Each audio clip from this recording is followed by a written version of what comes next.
बदल जाओ वक्त के साथ या वक्त बदलना सीखो। बदल जाओ वक्त के साथ या वक्त बदलना सीखो। मजबूरियों को मत कोसो, हर हाल में चलना सीखो। मजबूरियों को मत कोसो, हर हाल में चलना सीखो। मैं शिवम वेलकम करता हूं आपका अपने चैनल लर्न विद सीवी पे। अभी तक हमने फिजिक्स में लाइट खत्म किया है, मैथ्स में क्वाड्रेटिक इक्वेशन खत्म किया है। आज स्टार्ट करते हैं फिजिक्स का अगला चैप्टर जिसका नाम है इलेक्ट्रिसिटी। आज के वीडियो में इलेक्ट्रिसिटी पे इंट्रो देखेंगे, क्या होता है इलेक्ट्रिसिटी, कौन कौन से टर्म यूज होंगे यहाँ। आइए चलते हैं वीडियो पे। और अगर वीडियो अच्छा लगे तो आप चैनल को सब्सक्राइब करिएगा, वीडियो को लाइक करिएगा। आते हैं चैप्टर पे, ठीक है। चैप्टर का नाम है इलेक्ट्रिसिटी।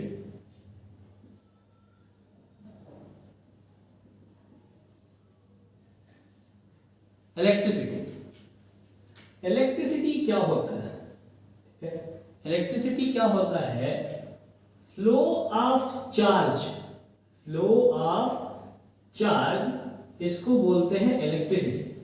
Flow of charge. अब आपको पता है कि चार्ज हमारे पास कौन कौन से हैं।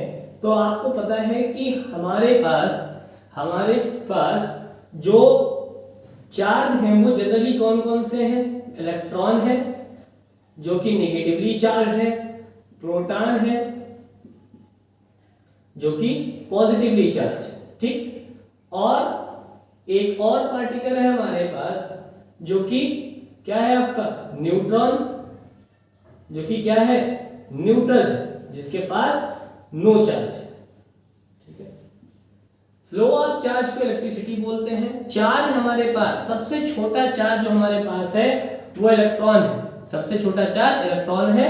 उतना ही चार्ज प्रोटॉन पे होता है, लेकिन नेचर सेम होता है। और इन तीनों को ध्यान से समझिएगा, इन तीनों को बोला जाता है फंडामेंटल पार्टिकल। इन तीनों को बोला जाता है फंडामेंटल पार्टिकल, ठीक है। थोड़ी सी आपको केमिस्ट्री की नॉलेज होनी चाहिए। केमिस्ट्री में बताया क्या जाता है? केमिस्ट्री में बताया जाता है कि एक एटम होता है। एटम के सेंटर पे क्या होता है? पॉजिटिवली चार्ज न्यूक्लियस होता है। न्यूक्लियस के अंदर क्या होता है? न्यूक्लियस के अंदर होता है प्रोटॉन और क्या होता है? न्यूट्रॉन, जिनको मिला के क्या बोला जाता है? न्यूक्लियॉन्स बोला जाता है, ठीक है। और न्यूक्लियस के अंदर प्रोटॉन और न्यूट्रॉन ये, ठीक है, ये न्यूक्लियर फोर्स द्वारा बाइंड होते हैं, ठीक है। ये न्यूक्लियर फोर्स द्वारा बाइंड होते हैं, ठीक है। स्ट्रॉन्ग न्यूक्लियर फोर्स इनके बीच में लगता है और ये बाइंड होते हैं। और इनके बाहर ध्यान से समझिएगा, न्यूक्लियस के बाहर ऑर्बिट्स होते हैं। न्यूक्लियस के बाहर ऑर्बिट्स होते हैं, जिन ऑर्बिट्स में एक फंडामेंटल पार्टिकल क्या करता है? रिवॉल्यूशन और रोटेशन करता है। और उसी फंडामेंटल पार्टिकल को क्या बोलते हैं? इलेक्ट्रॉन बोलते हैं। उसी फंडामेंटल पार्टिकल को बोलते हैं इलेक्ट्रॉन।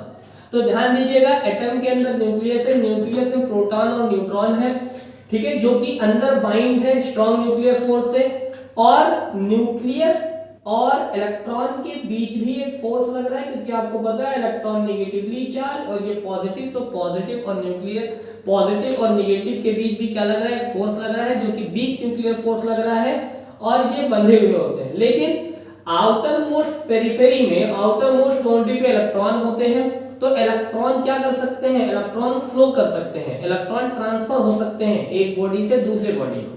प्रोटॉन ट्रांसफर नहीं हो पाएगी, क्योंकि प्रोटॉन अंदर बंधे हुए न्यूक्लियस के अंदर प्रोटॉन बंधे हुए किससे? ठीक है, स्ट्रॉन्ग न्यूक्लियर फोर्स से। तो ध्यान से समझिएगा, इलेक्ट्रॉन ही हमारे पास क्या है? इलेक्ट्रॉन ही हमारे पास मिनिमम चार्ज है। कोई पूछेगा सबसे कम चार्ज क्या है, सबसे छोटा चार्ज कौन सा है? वो है इलेक्ट्रॉन। तो फ्लो ऑफ चार्ज, और बुक में आपने देखा होगा इलेक्ट्रॉन लिखा होता है। फ्लो ऑफ चार्ज या इलेक्ट्रॉन, इसी को क्या बोलते हैं? इलेक्ट्रिसिटी बोलते हैं, ठीक है। कुछ बातें ध्यान रखिएगा कि इलेक्ट्रॉन, ठीक है, कुछ बातें ध्यान रखिएगा। इलेक्ट्रॉन, ठीक है, इलेक्ट्रॉन जो होता है, इलेक्ट्रॉन की डिस्कवरी, ठीक है, इलेक्ट्रॉन के बारे में बात ध्यान रखिएगा। इलेक्ट्रॉन नेगेटिवली चार्ज पार्टिकल है, ठीक है, नेगेटिवली चार्ज पार्टिकल है, ठीक है। जिसकी डिस्कवरी किसने की थी? थॉमसन ने। इसकी डिस्कवरी की थी थॉमसन ने, लेकिन इलेक्ट्रॉन नाम किसने दिया था? स्टोनी ने। ठीक है, किसने दिया था? स्टोनी ने। ठीक है, और अगर कोई पूछे इलेक्ट्रॉन पे चार्ज किसने दिया था, तो वो किसने दिया था? मुलिकन ने। वो किसने दिया था? मुलिकन ने। इलेक्ट्रॉन पे चार्ज कितना होता है? 1.6 इंटू 10 की पावर माइनस 19 कूलम।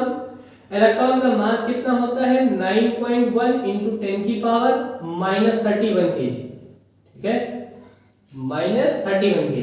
प्रोटॉन के बारे में कोई पूछे तो प्रोटॉन की डिस्कवरी की थी किसने? प्रोटॉन की डिस्कवरी की थी रदरफोर्ड ने।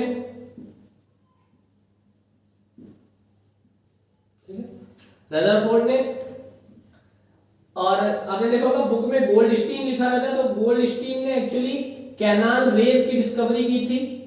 कैनाल रेस किसकी डिस्कवरी की थी? ये डिस्कवरी की थी गोल्डस्टीन ने। कैनाल रेस क्या होती हैं? Positively charge rays. इस पे चार्ज कितना होता है? सेम चार्ज होता है जितना इलेक्ट्रॉन पे होता है, 1.6 इंटू 10 की पावर माइनस 19 कूलम। इसका मास कितना होता है? 1.6 इंटू 10 की पावर माइनस 27 केजी। कितना होता है? Minus 27 KG. मतलब प्रोटॉन जो होता है वो इलेक्ट्रॉन से भारी होता है। न्यूट्रॉन जिसकी डिस्कवरी किसने की थी? इसकी डिस्कवरी की थी चैडविक ने। ठीक है, जिसकी डिस्कवरी की थी चैडविक ने। ठीक है, इसका मास कितना होता है? 1.6 इंटू 10 की पावर माइनस 24 केजी। और ये न्यूट्रल होता है। ठीक है, ये न्यूट्रल होता है। तो ध्यान से मेरी बातों को सुनिएगा। Flow of charge, flow of charge को क्या बोलते हैं? फ्लो ऑफ चार्ज को बोलते हैं इलेक्ट्रॉन।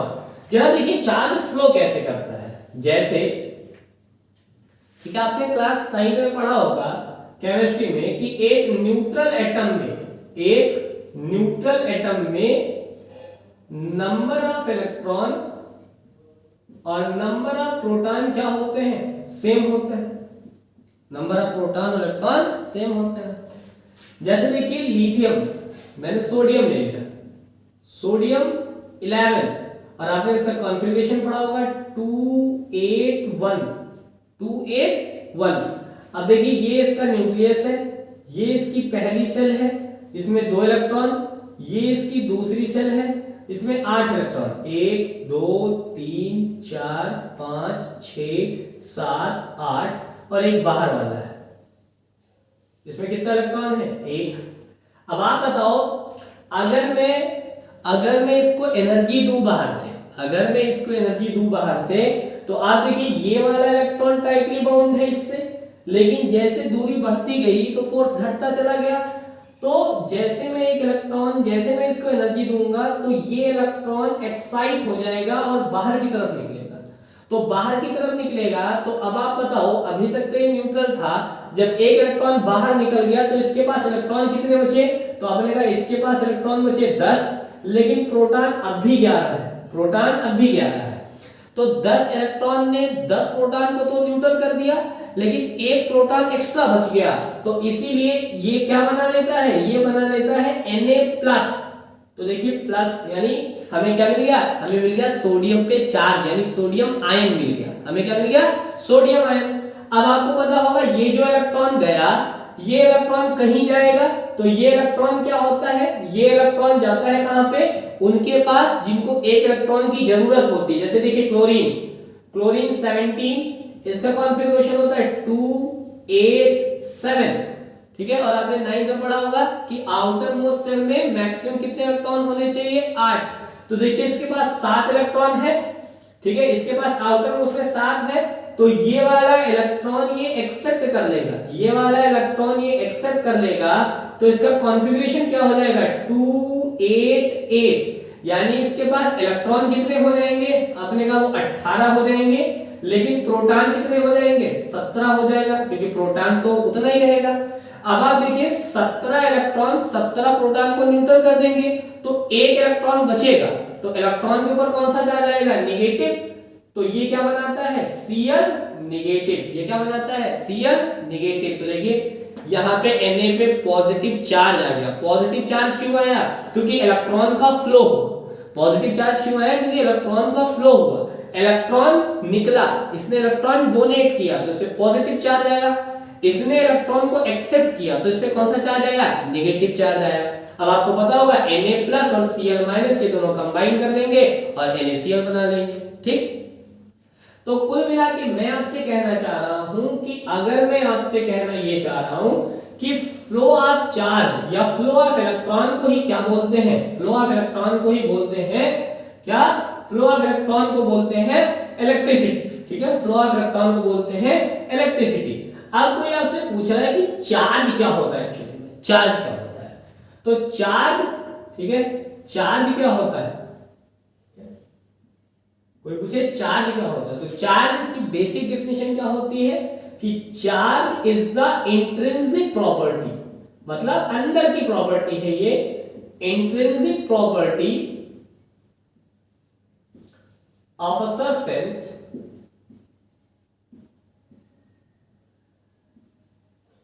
which decides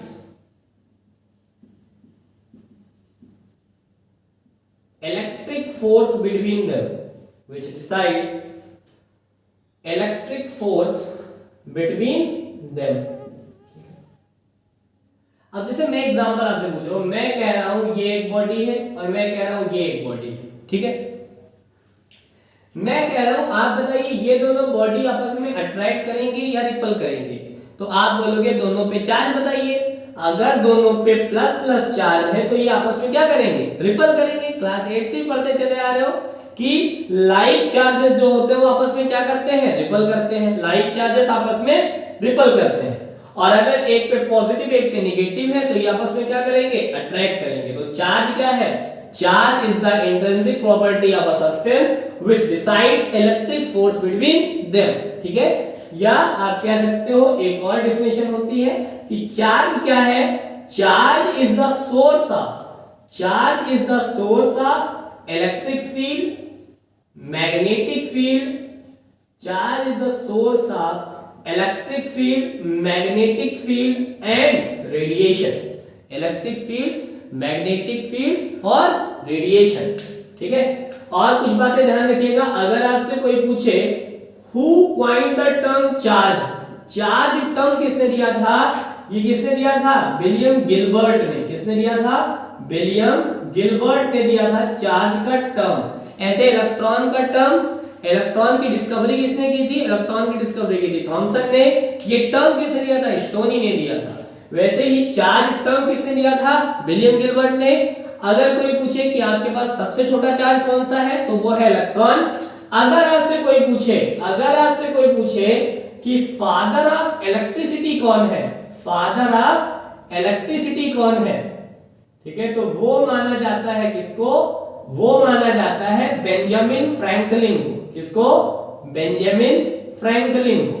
तो क्या आपने, ठीक है, इनका एक फेमस काइट फ्लाइंग एक्सपेरिमेंट है, काइट फ्लाइंग एक्सपेरिमेंट, जिसके थ्रू उन्होंने क्या बताया था कि चार्ज एक बॉडी से दूसरे बॉडी पे क्या होती है, ट्रांसफर होती है। चार्ज एक बॉडी से दूसरे बॉडी पर क्या हो जाती है, ट्रांसफर हो जाती है। ठीक है, तो ये वाली जो डेफिनेशन है कि charge is the source of electric field, magnetic field और रेडिएशन, वो वाली बात अभी आगे डिस्कस करेंगे। ये भी हो सकता है, ठीक है, ध्यान से सुनिएगा, ये भी डेफिनेशन हो सकती है। हायर क्लासेस में ये होती है, आपके लेवल में ये हो जाएगी कि intrinsic property of a substance which decides electric force between them।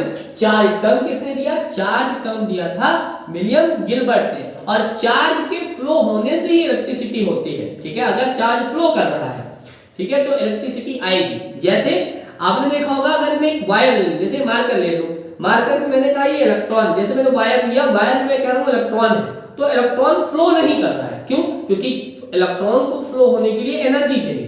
और आपने देखा होगा, अगर वायर को मैं किसमें, वायर का एक एंड में लगा दूं, कहां पे, एक एंड में लगा दूं सप्लाई पे, और दूसरा एंड में टच करूं, तो आपने देखा होगा तब हमें करंट लगता है।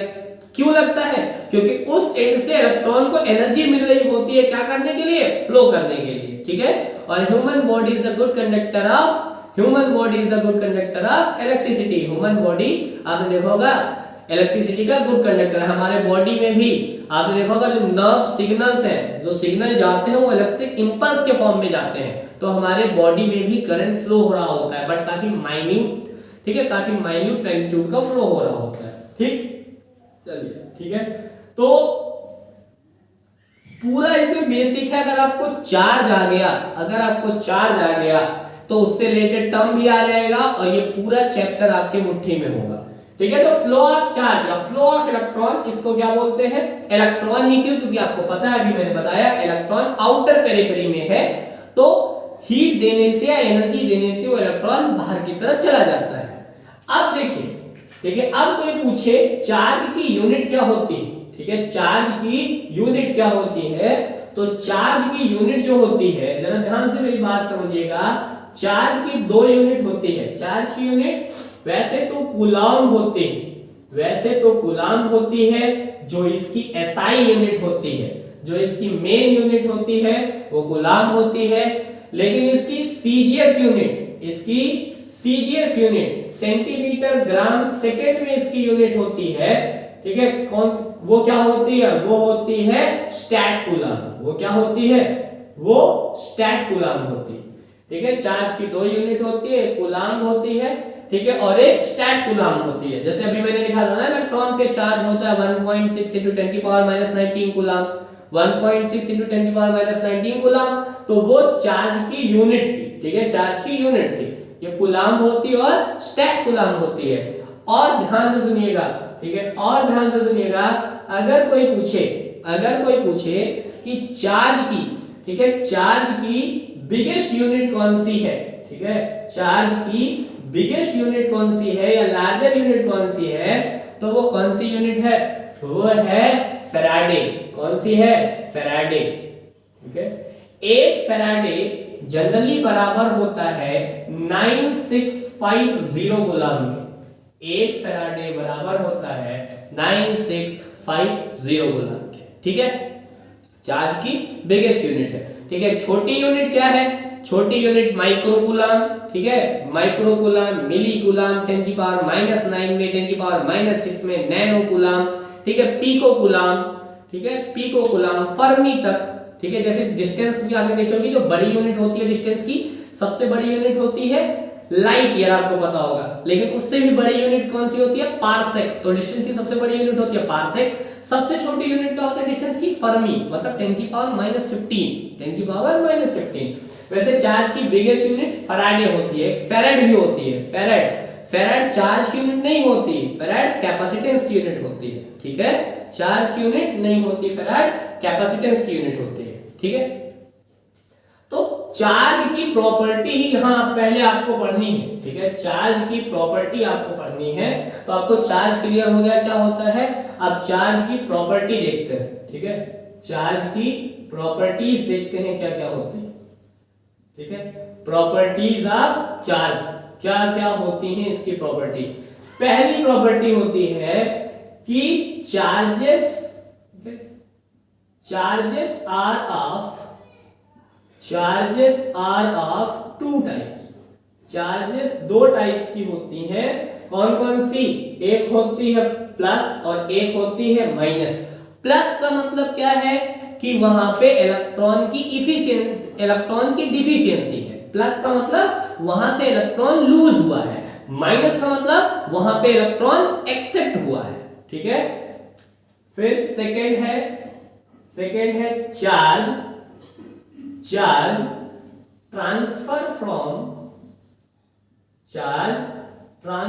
From one body to other. ठीक है, वन बॉडी टू अदर मतलब चार्ज एक बॉडी से दूसरी बॉडी को ट्रांसफर हो जाती है। जैसे वायर से आपको ट्रांसफर हो जाती है। ठीक है, वायर से आपको ट्रांसफर हो जाती है और आपको करंट लग जाता है। तीसरा और ये इंपॉर्टेंट है कि like charges repel each other,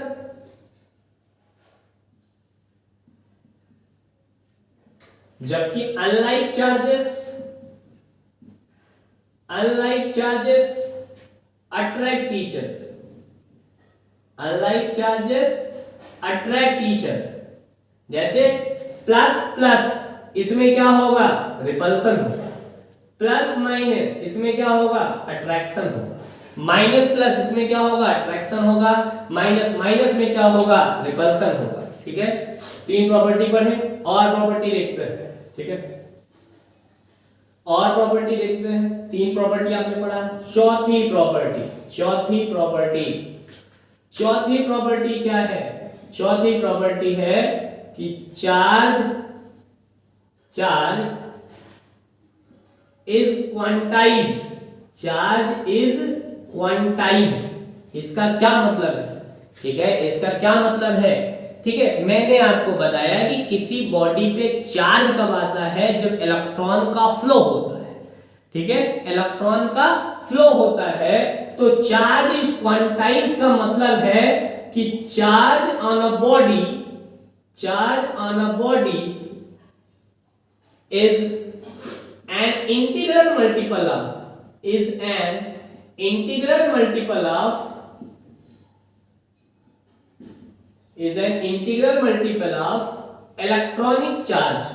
ठीक है, मतलब क्या है कि जो किसी बॉडी पे चार्ज होगा, किसी बॉडी पे चार्ज होगा वो इलेक्ट्रॉनिक चार्ज का मल्टीपल होगा। जैसे अभी आपने देखा कि सोडियम से एक इलेक्ट्रॉन निकलता है तो सोडियम पे एक पॉजिटिव चार्ज आता है, वो पॉजिटिव चार्ज कितना होगा, 1.6 × 10⁻⁻19 होगा। अरे जितना उस पे चार्ज होता है, दो निकला, दो निकला तो कितना आएगा, दो पॉजिटिव चार्ज आएगा, यानी दो इलेक्ट्रॉन के बराबर चार्ज आएगा। यानी आप कह सकते हैं कि जो Q, ध्यान से समझिएगा, चार्ज को रिप्रेजेंट करने का सिंबल क्या है, Q। ठीक है, तो Q जो प्रोपोर्शनल होगा वो किसके प्रोपोर्शनल होगा, इलेक्ट्रॉनिक चार्ज के बराबर। ठीक है, इलेक्ट्रॉनिक चार्ज के प्रोपोर्शनल होगा। अब जरूरी तो नहीं है कि एक ही इलेक्ट्रॉन निकले, दो इलेक्ट्रॉन भी निकल सकते हैं, तीन इलेक्ट्रॉन भी निकल सकते हैं। तो Q बराबर क्या हो जाता है, Ne। Q बराबर क्या हो जाता है, Ne हो जाता है। और N यहाँ पे क्या है, N यहाँ पे क्या है, N नेचुरल नंबर है, N क्या है, नेचुरल नंबर। ठीक, यानी किसी बॉडी पे जो चार्ज होगा वो इंटीग्रल मल्टीपल होगा किसका, इंटीग्रल मल्टीपल होगा इलेक्ट्रॉनिक चार्ज का। ठीक है, और जो Q होगा वो Ne के बराबर होगा, Q होगा वो Ne के बराबर होगा। इसका मतलब समझिए कि किसी बॉडी से जितना चार्ज, जितना इलेक्ट्रॉन निकलेगा या जितना इलेक्ट्रॉन ऐड होगा उतना ही उस बॉडी पे चार्ज आएगा। जैसे मैंने कहा किसी बॉडी से दो इलेक्ट्रॉन निकला तो उस बॉडी पे दो इलेक्ट्रॉन के बराबर चार्ज आएगा। एक इलेक्ट्रॉन पे चार्ज होता है 1.6 × 10⁻⁻19, तो दो पे हो जाएगा 3.2 × 10⁻⁻19। ये n नेचुरल नंबर क्यों कहा गया। अब आप बताइए, क्या जो इलेक्ट्रॉन होंगे वो फाइनाइट निकलेंगे, वो डेफिनेट निकलेंगे। जैसे मैंने आपसे कहा कि सोडियम से एक इलेक्ट्रॉन निकला, क्या ऐसा हो सकता है कि सोडियम से 1.5 इलेक्ट्रॉन निकले। साहब 1.5 इलेक्ट्रॉन तो निकल नहीं सकता। अरे 1.5 इलेक्ट्रॉन कैसे निकलेगा, क्या आपने एक और एक काट के निकाला है, नहीं, 1.5 नहीं निकलेगा। तो ये n हमेशा नेचुरल नंबर होना चाहिए। ठीक है, n नेचुरल नंबर होना चाहिए। मैं ये नहीं कह सकता कि किसी बॉडी पे चार्ज आएगा और वो कैसा, उसका जो n होगा, उसका जो n होगा वो, ठीक है, वो नेचुरल नंबर नहीं होगा। ठीक है, कुछ होते हैं, यहाँ पे एक्सेप्शन देखिएगा, यहाँ पे क्या होता है, कुछ और फंडामेंटल पार्टिकल पाए जाते हैं जिनको क्वार्क्स बोलते हैं, जिनको क्या बोलते हैं, क्वार्क्स बोलते हैं। ये बात समझिएगा कि जो क्वार्क्स होते हैं उनमें फ्रैक्शनल चार्ज होता है। ठीक है, उनमें क्या होता है, फ्रैक्शनल चार्ज होता है। तो अब आप कहोगे कि सर इस केस में तो ये वैलिड नहीं होगा। अगर n फ्रैक्शन हो रहा है और आप कह रहे हो नेचुरल नंबर होना चाहिए, तो ध्यान से समझिएगा, क्वार्क के केस में क्या होता है, मैं ये लिखने जा रहा हूं कि single quark does not exist. Single quark exist नहीं करता, क्वार्क हमेशा पेयर में एग्जिस्ट होता है। Quark exist in pair, quark हमेशा पेयर में एग्जिस्ट होता है। तो अगर क्वार्क पेयर में एग्जिस्ट होगा तो क्या होगा, तो क्वार्क के केस में भी क्वांटाइजेशन वैलिड होगा, क्वार्क के केस में भी क्वांटाइजेशन वैलिड होगा। ठीक है, फोर्थ। फिफ्थ देखिए, ठीक है, फिफ्थ देखिए आप, फिफ्थ और ये इंपॉर्टेंट है, ठीक है, ये इंपॉर्टेंट है कि net charge on the body, ठीक है, net charge on the body, याद करो सिस्टम, इज ऑलवेज कंजर्व, ठीक है, समझिए। अभी मैंने Na लिया था और मैंने Cl लिया था। अब इनिशियली आप बताओ Na पे कितना चार्ज था। Na पे आपने देखा था जितना इलेक्ट्रॉन था इनिशियली उतना प्रोटॉन था, और आपको पता होगा जब तक इलेक्ट्रॉन और प्रोटॉन में डिफरेंस आएगा नहीं तब तक चार्ज होगा नहीं। यानी इनिशियली Na पे कितना चार्ज था, 0। इनिशियली Cl पे कितना चार्ज था, 0। तो आप बताओ पूरे सिस्टम पे इनिशियली कितना चार्ज था। तो आपने कहा इनिशियल चार्ज कितना था, इनिशियल 0 था। अब आपने देखा Na ने फाइनली क्या बना लिया, Na+ बना लिया, और Cl ने फाइनली क्या बना लिया, Cl- बना लिया। अरे भैया जितना इस पे पॉजिटिव चार्ज आया उतना ही इस पे नेगेटिव चार्ज आया। तो मैं आपसे कह रहा हूं कि बताइए अब नेट चार्ज क्या है, अब नेट चार्ज क्या है। तो आप कहोगे कि नेट चार्ज इस पे जितना प्लस है और उस पे इतना माइनस है, यानी अब फाइनल केस में भी नेट चार्ज क्या है, 0 है। फाइनल केस में भी नेट चार्ज क्या है, 0 है। ठीक, फाइनल केस में भी नेट चार्ज 0 है। ठीक है, ये बात आपको समझ में आई कि जो इनिशियल केस में चार्ज है वो फाइनल केस में चार्ज है, यानी net charge on the body 0 है। ठीक है, तो चार्ज क्या है, चार्ज कंजर्व है। ठीक है, चार्ज क्या है, चार्ज कंजर्व है। ठीक,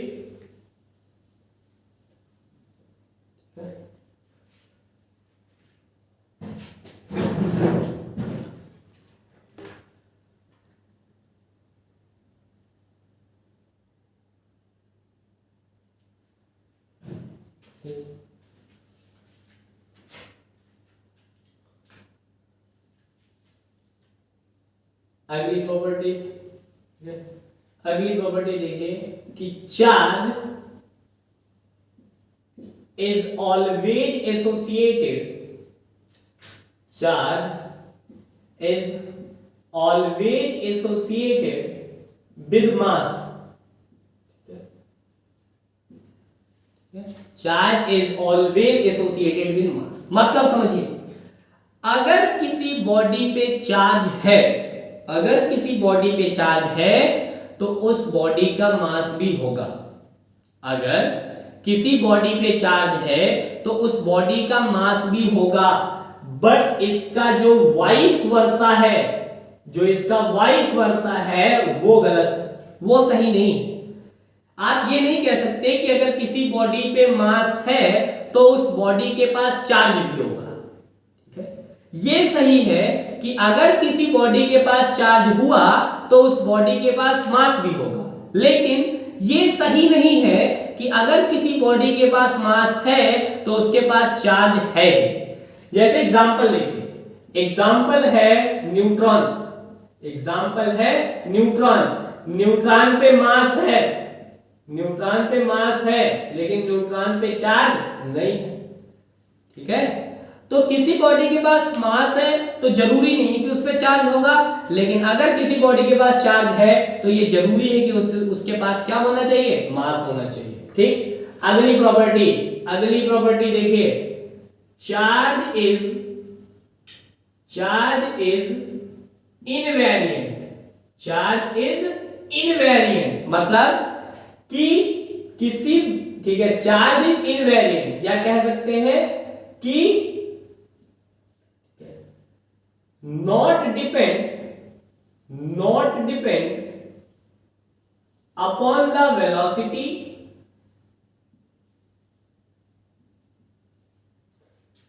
or the frame of the body। ठीक है, velocity or the frame of body। ठीक है, जैसे मास, मास जो होता है, जरा समझिए, मास जो होता है वो वेलोसिटी पे डिपेंड करता है, ठीक है, वो वेलोसिटी पे डिपेंड करता है। जैसे अगर किसी बॉडी की वेलोसिटी बहुत बढ़ जाए, अगर किसी बॉडी की वेलोसिटी बहुत बढ़ जाए तो उसका मास डिक्रीज होने लगता है, ठीक है।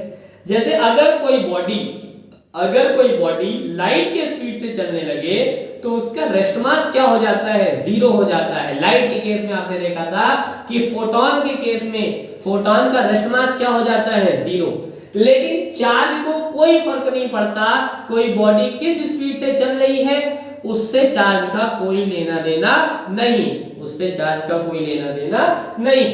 और कुछ प्रॉपर्टी देखिए, कि charge is a scalar quantity, charge is a scalar quantity. इसका मतलब क्या है, इट कैन बी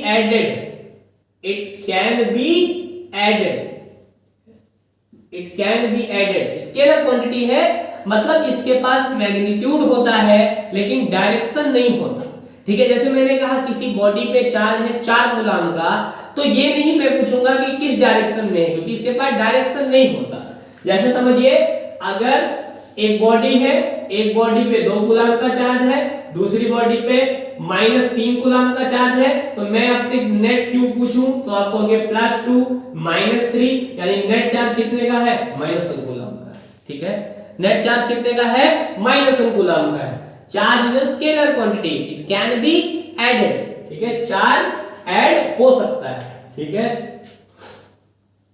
अब देखिए, जैसे कभी आपसे क्वेश्चन पूछा जाता है, क्वेश्चन आपसे ये पूछा जाता है कि इनिशियली एक सिस्टम था, इस पे चार्ज ऐसे है +3 कूलम, -2 कूलम, +6 कूलम, -1 कूलम, ठीक है। और इसमें कुछ किया गया, और जो चार्ज जनरेट हुआ वो +6 कूलम, ठीक है, -3 कूलम, +2 कूलम और एक x कूलम आ गया, ठीक है। एक क्या आ गया, x कूलम आ गया।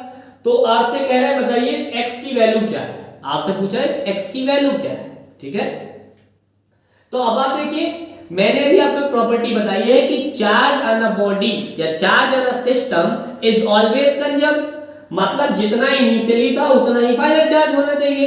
तो जरा देखो, इनिशियल चार्ज कितना था, तो आपने कहा प्लस में 3 प्लस में 6 9, माइनस में 2 माइनस में 1 यानी -3, तो 9 में से मैं 3 घटाऊं तो कितना आ जाएगा, 6 कूलम। तो इधर भी कितना होना चाहिए, इधर भी 6 कूलम होना चाहिए। चलो इधर को मैं काउंट कर लेता हूं, ये है 6, ये है 2, 8 में से 3 घटाएंगे 5 और प्लस x, ठीक है, 5 प्लस x, 5 को उधर ले चलो तो बताओ x कितना आ गया, 1 कूलम का, ठीक है। x कितना आ गया, 1 कूलम का, ठीक है। तो आज के वीडियो में इतना ही। आज ये बेसिक वीडियो है इलेक्ट्रिसिटी की, इस वीडियो को देखिए आप, काफी आपका कॉन्सेप्ट क्लियर होगा और आपको ये चैप्टर इंटरेस्टिंग लगेगा कि क्यों आखिर हम इलेक्ट्रॉन को ही पढ़ते हैं, क्या ऐसी प्रॉपर्टी है, ठीक है। इस वीडियो को देखिए, इस वीडियो को एंजॉय करिए और लर्न विद सीबी के साथ जुड़े रहिए ऐसे इंटरेस्टिंग वीडियो के साथ। चैनल को लाइक करिएगा, ठीक है, सॉरी वीडियो को लाइक करिएगा, चैनल को सब्सक्राइब करिएगा। Good night.